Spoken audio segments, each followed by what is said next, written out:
एक बाढ़ आई थी, एक फ्लड आया था, हिंदुइज्म में भी आया था, इस्लाम में भी आया था। एक जगह पर मनु कह रहे हो, एक जगह पर नोआ कह रहे हो। सही कौन है? सच क्या है? सही बात क्या है?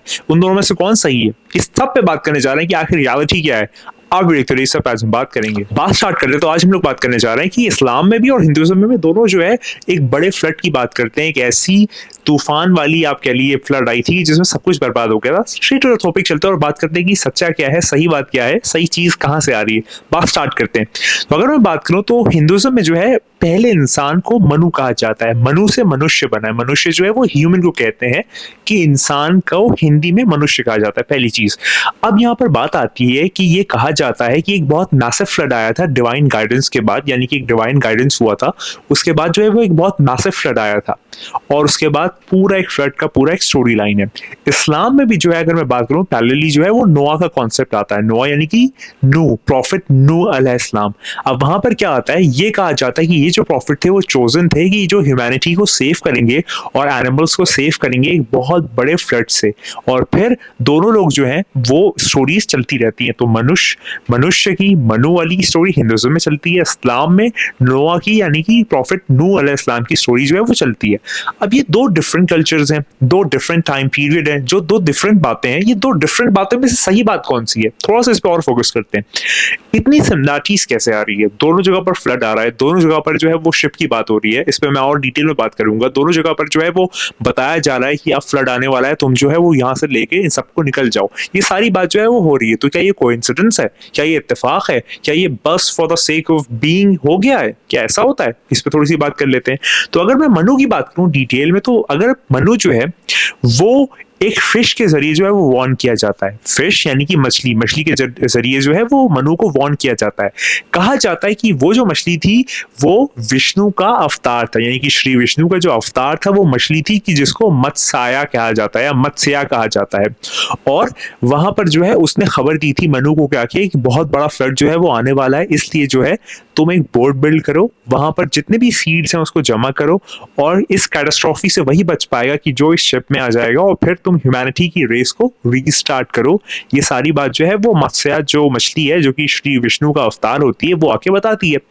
फिर आगे बात ये होती है कि स्टोरी में ये कहा जाता है कि ये बहुत एशियंट है, बहुत पुरानी है और इसमें सतापथा, ब्राह्मणा और महाभारत जैसे कि टेक्स्ट है ना, वैसे ही जो है वो स्टोरी इतनी एशियंट है, यानी कि काफी पुरानी स्टोरी है। जैसे कि महाभारत की या फिर और चीजों की स्टोरीज आती हैं, बातें आती हैं, वैसे ये वाली स्टोरी जो है वो बहुत पुरानी है। अब इसमें आप ये नोटिस कीजिए कि इसमें डिवाइन गाइडेंस हो रहा है, यानी कि बताया जा रहा है मछली के जरिए। मछली जो है वो श्री विष्णु की तरफ से डिवाइन गाइडेंस के तौर पर अवतरित हुई थी, आई थी और फिर उसने सर्वाइवल मिशन बताया, बोट के बारे में बताया, वार्निंग दी और ये सारा कुछ जो है वो बताया। अब आप जो भी मुस्लिम्स भाई बहन सुन रहे हैं, मैंने हिंदू पर्सपेक्टिव बताया, आपको कुछ सिमिलर लगा? आपको कुछ ऐसा लगा कि यार ये तो मुझे सुना हुआ लग रहा है, बस नाम बदल गए कैरेक्टर्स के, मुझे तो ऐसा लग रहा है कि ये मैं पहले सुन चुका हूँ? इस पे भी थोड़ी सी बात कर लेते हैं। अब अगर मैं इस्लाम की तरफ आऊं तो यहाँ पर प्रॉफिट नूह अलैहिस्सलाम जो है उनकी बात होती है और प्रॉफिट नूह अलैहिस्सलाम जो है वो खुदा के चोजन मैसेंजर है, यानी कि प्रॉफिट है। यहाँ पर यह बताया जाता है कि खुदा की तरफ से, ईश्वर की तरफ से जो है वो उनको हुक्म हुआ कि अगर तुम्हें अपनी फैमिली बचानी है और सारी ह्यूमैनिटी को जो है वो सेव करना है तो तुम एक आर्क बिल्ड करो। आर्क यानी कि एक शिप बिल्ड करो और उस शिप में जो है वो पेड़ लो, जानवरों के दो जोड़े ले लो, इंसानों के और जितने भी लोग हैं उनको ले लो और ये सारा जो भी बाढ़ आएगी उस पर बहुत बड़े लेवल पे, मास लेवल पे जो है वो पूरा डिस्ट्रक्शन होगा और ह्यूमैनिटी के सिंस की वजह से ये होगा, यानी कि इंसान ने इतने गुनाह किए हैं कि जिसकी वजह से ये बाढ़ आ रही है। तो तुम जितने भी लोग हैं उनकी पेड़ या फिर लोगों को या जानवरों को या चीजों को अपने शिप में इंटर कर दो। कुरान जो है वो ये वाली वार्निंग को मेंशन करता है और यहाँ पर यह भी कहा जाता है कि जो शिप में नहीं आएगा वो गर्क हो जाएगा, वो बह जाएगा, वो बर्बाद हो जाएगा। और इवेंचुअली जो है वो फिर फ्लड आता है और फिर वो सारे जितने भी खराब लोग होते हैं वो उसमें बह जाते हैं। तो यहाँ पर भी अगर आप कॉमन बात देखिए तो यहाँ पर सर्वाइवल की बात हो रही है, डिवाइन गाइडेंस की बात हो रही है और बोट की बात हो रही है और ये सारी की सारी चीजें जो है वो पैरेलली जो है वो हिंदुइज्म के मनु से आ रही है। अब जितने भी मेरे हिंदू भाई बहन सुन रहे हैं, मैंने थोड़ी देर पहले आपको मनु की बात बताई, कुछ आपको सिमिलर लगा? कुछ आपको लगा कि यार मैंने अभी जस्ट वही वाली बात बताई, सिर्फ मैंने मनु की जगह नोआ कर दिया है, शिप की जगह आर्क कर दिया है या बोट की जगह आर्क कर दिया है, वहां पर मत्स्या जो मछली बता रही है, यहाँ पर जो है वो एक डिवाइन रिवोल्यूशन हो रहा है। सारा कुछ कितना सिमिलर है, कितना कॉमन है। कितना कितना ये एक ऐसी बात है कि जो आपको फील होनी चाहिए। थोड़ी सी मैं और इस पे बात करना चाहूंगा। अब आप एक बार आप रुकें, सोचें, विचार करें, गौर फिक्र करें और इस बात पे थोड़ा सा पॉन्डर करें कि एक डिवाइनली चोजन मैन या प्रॉफिट या फिर आप कह लिए एक ह्यूमन पर्सनालिटी जिसको आप मनु कह सकते हैं और जिसको जो है वो आप प्रॉफिट नूह अलैहिस्सलाम कह सकते हैं, एक बहुत मैसिव लाइफ एंडिंग फ्लड का आना, चाहे आप मनु के ज़माने में कह लें या प्रॉफिट नूह अलैहिस्सलाम के ज़माने में कह लें, और फिर उसको बचाने के लिए, ह्यूमैनिटी को सेव करने के लिए, ह्यूमैनिटी की रेस को रीस्टार्ट करने के लिए, ह्यूमैनिटी का वो जो एक खराब लोगों का ख़त्म होना है और अच्छे लोगों का फिर से स्टार्ट होना है, उस सब के लिए एक बोर्ड का बनाया जाना, दोनों स्टोरीज में आ रहा है, दोनों चीज़ों में ये बात कॉमन हो रही है। इसमें ये भी बात हो रही है कि ह्यूमैनिटी की रेस जो है वो रीस्टार्ट होगी, ये वाली भी बात भी जो है वो दोनों जगह हो रही है। अब मैं थोड़ी सी बात करता हूँ कि जो हिस्टोरियंस हैं और जितने भी कंपैरेटिव रिलीजन को स्टडी करते हैं वो ये बात पे आर्ग्यू करते हैं और इस पे फोकस करते हैं कि जो फ्लड का मिथ है ये एक सिंगल हिस्टोरिकल मेमोरी या कोई एक ऐसा फ्लड जो हिस्ट्री में हुआ है उसकी बात करता है, लेकिन जो अलग अलग जगह के लोग हैं, जो अलग अलग सिविलाइजेशन के लोग हैं, वो उसको अलग अलग तरीकों से जानते हैं। ये हिस्टोरियंस का और कंपैरेटिव रिलीजन जो स्टडी करती हैं उनका आर्ग्यूमेंट है। मतलब वो ये कहते हैं कि ये चीज़ दो बार नहीं हुई है, एक ही बार हुई है, लेकिन उसकी क्योंकि आप कह लीजिए जो इन्वायरमेंट है या फिर जो सिविलाइजेशन के तौर पे जो हो रहा है या फिर जिस रिलीजन के पर्सपेक्टिव से या लैंग्वेज के पर्सपेक्टिव से उसका इन्फ्लुएंस आ रहा है, उसकी वजह से जो नाम है वो बदल दिए गए। जैसे कि मैं एग्जांपल देता हूँ कि अरबिक लोग या फिर जो और बाहर के लोग हैं वो इंडियंस को हिंद कहते हैं, हिंदी कहते हैं, और हम हिंदी लैंग्वेज अपनी मानते हैं, हमारी लैंग्वेज हिंदी है। एक एग्जांपल लेके मैं समझा रहा हूँ। और हम हिंदुस्तान इसलिए क्योंकि यहाँ पर हिंदुस्तानी लोग रहते हैं, यानी कि हिंदी लोग रहते हैं, तो हिंदी हमारी लैंग्वेज भी है, हिंदी हमारी जगह का नाम भी है। तो बहुत ज़्यादा अलग अलग इसकी तारीफ है, अलग अलग इसकी डेफिनेशंस हैं। उस तरीके से मैं आपको एक एग्जांपल देके समझा रहा हूँ। तो यहाँ पर जो एक कंट्रोवर्सी आती है उस पर मैं थोड़ी सी बात करता हूँ। तो यहाँ पर कंट्रोवर्सी ये है, या ये थोड़ा सा कंट्रोवर्शियल ऐसे हो जाता है कि कुछ स्कॉलर्स जो हैं वो सजेस्ट करते हैं कि ये जो स्टोरीज हैं वो एशियन ट्रुथ की तरफ सिग्निफाई कर रही है, यानी कि वो एक सच्चाई की तरफ सिग्निफाई कर रही है, चाहे वो मनु की कहानी हो या फिर प्रॉफिट नूह अलैहिस्सलाम की कहानी हो, ये दोनों जो है वो एक तरफ एक चीज को सिग्निफाई करती है।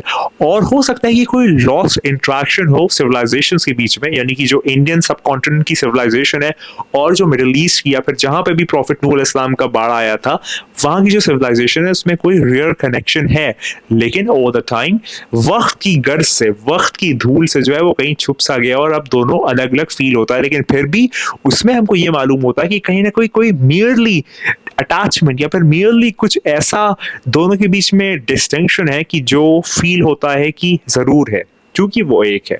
आगे बात सुनिए।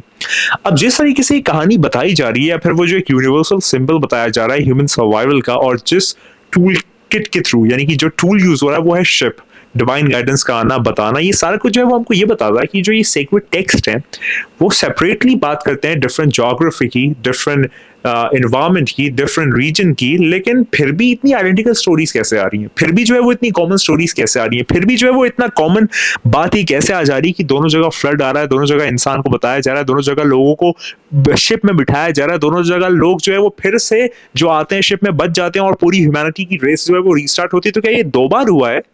खुद सोचने वाली बात है। मतलब आप इसे फील करके देखिए कि यार कहीं ना कहीं कनेक्शन तो है, कहीं ना कहीं कुछ कॉमन पॉइंट तो है, कहीं ना कोई ऐसा डॉट है जो हमको मैच करना है, और अगर वो मैच हो गया तो बूम, एक अलग ही डायमेंशन जो है वो चीज़ों की खुल जाएगी।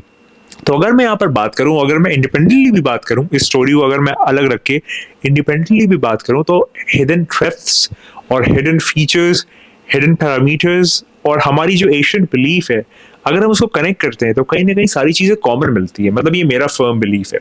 मैं एक और चीज़ पे बात करना चाहूँगा कि क्योंकि वो एक है, ये सब मानते हैं। अब मनु को जो मानते हैं, मत्स्य मछली, विष्णु जी का अवतार आना, सारा कुछ करना, वो ब्राह्मण, मतलब आप ऊपर वाले को, गॉड को, ईश्वर को ब्राह्मण कहते हैं, जो सबसे बड़ा सुप्रीम गॉड है। ऐसा ही है। अब बात करते हैं इस्लाम के पर्सपेक्टिव में, प्रॉफिट नूह अलैहिस्सलाम का, कुरान का, शिप का, सारा कुछ जो है वो डिवाइन रेवोल्यूशन के थ्रू, और ये वाले जो लोग फॉलो करते हैं वो अल्लाह कहते हैं उस एक सुप्रीम पावर को, जिसे खुदा, परवरदिगार, भगवान, ईश्वर, उसको अल्लाह कहते हैं। अब मेरा आपसे सवाल है कि क्या ब्राह्मण और अल्लाह अलग अलग है? सवाल है, मतलब कि ये दो खुदा है, हिंदुज्म का अलग खुदा है और इस्लाम का अलग खुदा है, क्या ऐसा है?